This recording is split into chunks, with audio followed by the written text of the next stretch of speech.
She had one sentence, one moment, one word she deliberately refused to say.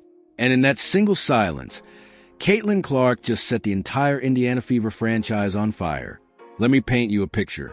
Imagine you own a sports franchise that was hemorrhaging money, selling out maybe 4,000 seats a night, completely invisible to the national sports conversation. Then one player walks through your door. One player turns your arena into a sellout every single game. One player puts your jersey on the backs of millions of people who had never watched a second of your sport. One player single-handedly drags your organization from obscurity into the center of the entire American sports universe. Now imagine that player just sat down on a nationally distributed podcast, and when her own teammate, smiling, warm, excited, looked her dead in the eyes and said, "Fever till 2029, I love playing with you," that player smiled back, said she loved playing with her teammate too, and then said absolutely nothing about staying. Not a joke. Not a dodge, a calculated, deliberate, ice-cold silence. And the Fever's front office heard every single word of it. Welcome back. If you are new here, this channel covers the WNBA with zero filter and zero agenda. I am not here to protect franchises. I am not here to protect narratives. I am here to tell you exactly what is happening and exactly what it means. And what just happened in Indianapolis is one of the most significant franchise-altering moments in WNBA history. Because today we are not just talking about a podcast clip. We are not just talking about a rumor. We are talking about leverage. Cold, ruthless, mathematically precise leverage. Deployed by a 24-year-old woman who just made the entire Indiana Fever organization realize they are not in control of their own future. She is, let's set the scene completely. The Post Moves podcast is not some random internet show. It is hosted by Aaliyah Boston, Caitlin Clark's own teammate, and the Fever starting center, alongside WNBA legend Candace Parker, one of the most respected voices the league has ever produced. This is a credible, high-profile platform with a massive audience directly inside the WNBA world. Caitlin Clark agreed to appear. She showed up comfortable, relaxed, laughing. Everything felt easy and natural. And then the conversation shifted to contracts. Aaliyah Boston did not hide her excitement. She openly told the audience she had opted into her contract extension, locking herself in with Indiana through 2029. She was proud. She was happy.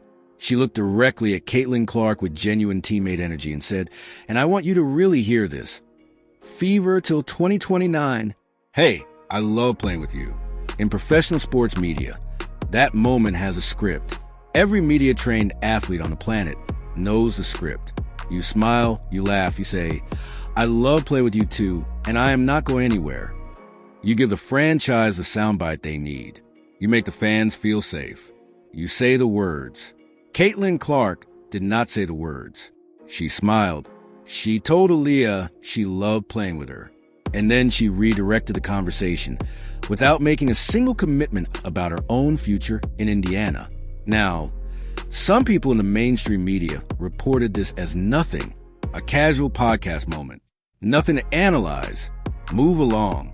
Those people are either not paying attention, or they are actively protecting the Fever's front office from the catastrophic implication of what just happened.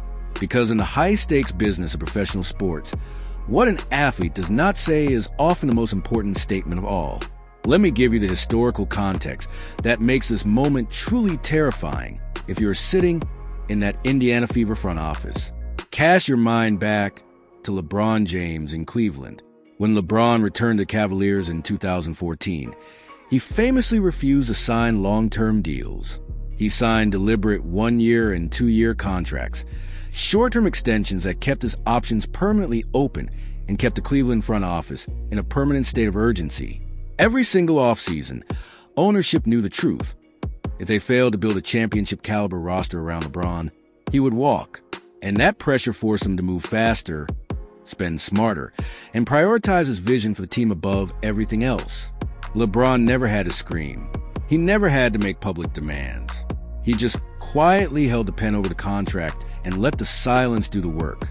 What Caitlin Clark just did on that podcast is the same psychological architecture. She did not go on ESPN and demand a trade. She did not post a cryptic tweet.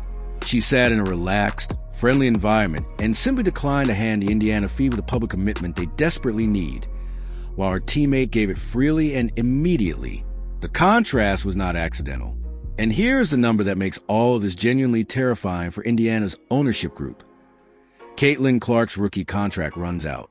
When she reaches free agency, every franchise in this league, every expansion team being built right now, every major market ownership group with deep pockets, will be lined up with a blank check and a vision for how to build around her. The Fever does not automatically keep her. They have to earn her. And right now, a significant portion of the fan base does not believe they are earning it. Rising tension, because the podcast moment did not happen in a vacuum. It happened against a backdrop of genuine, documented tension inside the Indiana Fever organization. Tension around coaching decisions. Tension around player development. Tension that spilled into public view during a season where the expectations were enormous and the results were complicated. Fans started paying attention. Then they started getting loud. Then they started getting organized. And then the boycott chatter started. We're going to break all of that down. The specific failures of fan base is pointing to the financial numbers that make this boycott threat genuinely dangerous for ownership, and what Caitlin Clark's next move likely is. But I need you to understand something before we get there. What makes the situation historically unprecedented is not just that a star player has leverage. Stars always have leverage. What makes this different is the scale of the leverage. The Indiana Fever's entire modern financial identity, their ticket revenue, their national broadcast value, their merchandise sales, their relevance to every single corporate sponsor on their roster, runs through one person. And that one person just told a podcast audience, without ever raising her voice, that she has not decided where she is playing after this contract ends. The Fever's front office heard that. The ownership heard that. And if you think they are sleeping comfortably tonight, you are not watching the same situation I am watching. You want to know what real leverage looks like in professional sports? It is not a player demanding a trade on social media. It is not an agent leaking stories to ESPN. It is an ownership group staring at a spreadsheet and realizing that every single number on that spreadsheet has one name attached to it. Caitlin Clark's name. Let's talk about money. Because this is ultimately a business story dressed in basketball clothing, and the business case here is staggering. Before Caitlin Clark was drafted by the Indiana Fever in April 2024, the franchise was one of the quietest organizations in professional women's basketball. Respectable history, 2 WNBA championships, a legacy that included Tamika Catchings, one of the greatest players this league has ever seen. But in terms of modern cultural relevance, national media attention, and raw financial performance, the Fever were operating in the background. Then draft night happened. Within hours of the Fever selecting Clark with the first overall pick, Indiana's single-game ticket prices on the secondary market exploded to levels that WNBA had genuinely never seen before. Road games Clark was playing in opposing arenas, were selling out faster than home games of the hosting teams. The Indiana Fever went from a franchise occasionally struggling to fill Gamebridge Fieldhouse to one of the hottest tickets in American professional sports overnight. Merchandise revenue for the entire WNBA spiked. League-wide jersey sales set records. Clark's number 22 Fever jersey became one of the best-selling professional sports jerseys in the country, competing not just within the WNBA, but against NBA and NFL merchandise in national retail numbers. Corporate sponsors who had shown polite, limited interest in WNBA partnerships suddenly became aggressive. Brands that had never touched women's basketball were calling. The league signed landmark media deals. Broadcast ratings climbed to heights that made network executives at ESPN and ABC sit up and completely rethink how they were scheduling and promoting WNBA content. Every single piece of that financial transformation traces directly back to one player, one draft pick, one generational talent who turned an entire sports business model upside down in 12 months.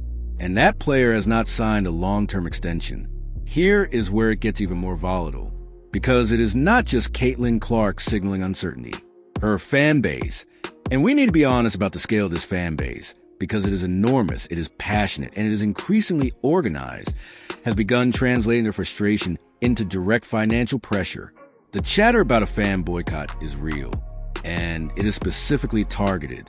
The core grievance driving the boycott conversation is a fan base's perception that the Indiana Fever's coaching staff and front office have systematically failed to build an environment worthy of Caitlin Clark's talent.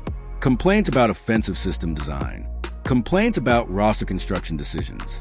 Complaints about how publicly visible conflicts were handled, or more accurately, how they were not handled. The anger crystallized around head coach Stephanie White. Sections of the fan base have made firing White the central demand, and they are not quietly posting about it on fan forums. They are organizing. They are talking about refusing to purchase tickets. They are talking about pulling back on merchandise. They are discussing coordinated campaigns to make the financial cost of inaction visible and measurable to ownership. Now, let me be precise here, because this matters. A fan boycott in professional sports is extremely difficult to sustain at scale. History shows us that most boycott movements lose momentum once the games start and emotional pull competition takes over. The Seattle Storm fan base has navigated ownership disputes. Chicago Sky fans went through genuine organizational chaos in the years after their 2021 championship run. Even in the NBA, boycott threats rarely translate into sustained, measurable revenue damage. But here is what makes the Fever situation different from every historical comparison. The Fever's financial model is uniquely, almost dangerously, concentrated around a single attendance and viewership driver.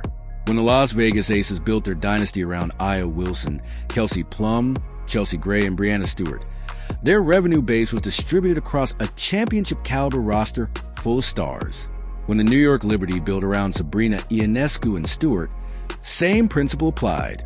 Multiple stars, distributed appeal, resilient financial foundation. Indiana's modern revenue explosion is not distributed.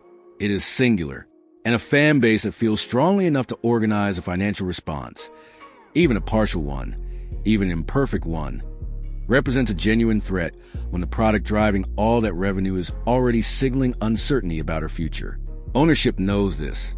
And ownership is watching the boycott conversation very, very carefully. Let's address the Stephanie White situation directly, because you cannot understand the story without it. Stephanie White is not a villain. Let's be clear about that. She is an experienced WNBA coach with genuine basketball knowledge and a resume that earned her this job. But coaching a team built around the most scrutinized player in the league's history, in a media environment unlike anything the WNBA has previously experienced, is an entirely different challenge than anything the league has seen before.